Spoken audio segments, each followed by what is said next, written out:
Davis. I served in the military for 30 years. During that 30 years, I saw things that were interesting, fascinating, and sometimes terrifying. But the day that will always stay with me is December 7th, 1941. I was a 19-year-old corporal. I was attached to the 8th Field Artillery. I was stationed at Schofield Barracks, Pearl Harbor. I was having breakfast in the mess hall at around 8:30 a.m. when several explosions occurred. At first, none of us were too concerned about the explosions. Some commented, it sounds like the Air Force is having a little target practice. The explosions continued, and I walked to the front of the patio archway that faced the quadrangle. It was there for the first time that I heard the sound of the low-flying aircraft. The plane drew near, and I looked up, and I saw its red circles marking its wings while its fuselage was cutting loose with its roaring machine guns. The first plane that strafed us came in so low, I could see the pilot's silhouette in the cockpit.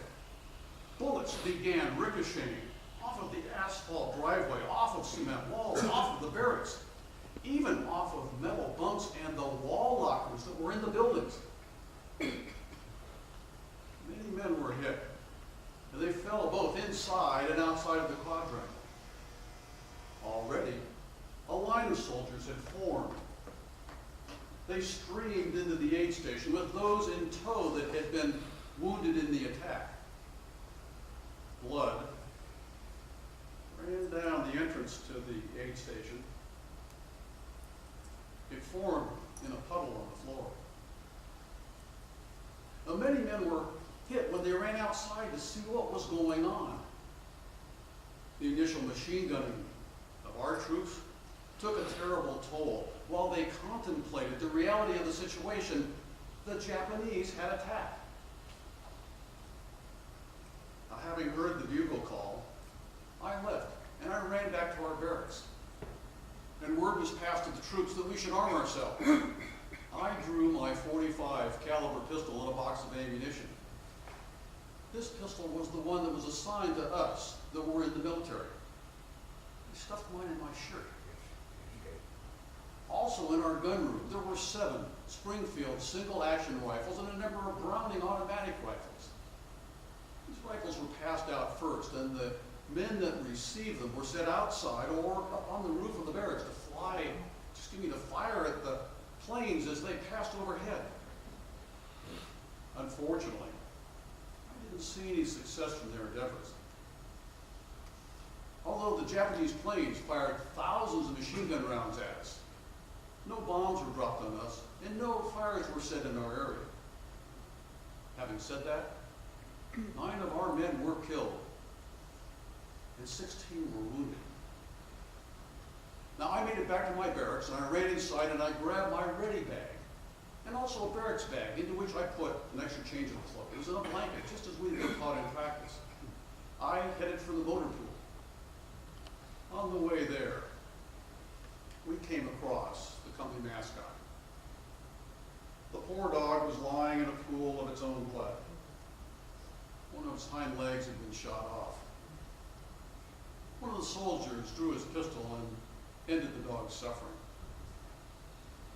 We got to the motor pool and we filled our wire truck full of communications equipment. All the while, I could still hear the Japanese planes strafing our base. The orders came for the trucks to form up on the parade grounds, and we were then told to disperse so we would not be an easy target for the Japanese planes while we awaited our orders. My orders came about 30 minutes later. I was to go to Fort Carusi, which was my pre-assigned wartime location. En route to Fort Carusi, we passed by Hickam Field. It was engulfed in smoke and flames.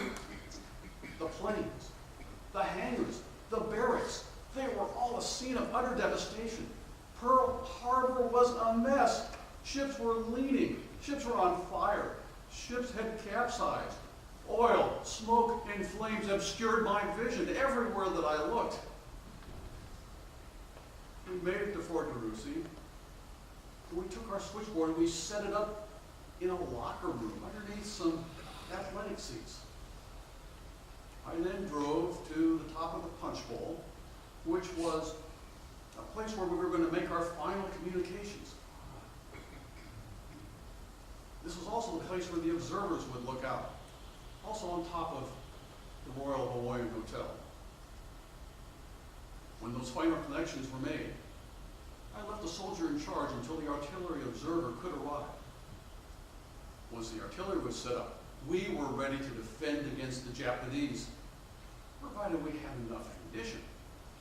The rumor had it, we only had enough for 3 hours worth of firing.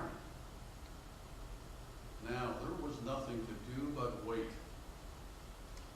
That night, there were a number of explosions. We were sure that the Japanese were trying to set up a beachhead on Waikiki. Later on, there were more explosions, and we thought that the Japanese perhaps had sent more planes to bomb Honolulu, that a plane had dropped its bombs on the city. We heard later that perhaps more bombs came off of Diamond Head. In 12 days, it will be 70 years since the attack on Pearl Harbor. I learned things that day that have stayed with me until this very day. I learned how precious life is and how easy it is to die. An old soldier who's 90 years old today and with us in the audience thanks you for listening to his story.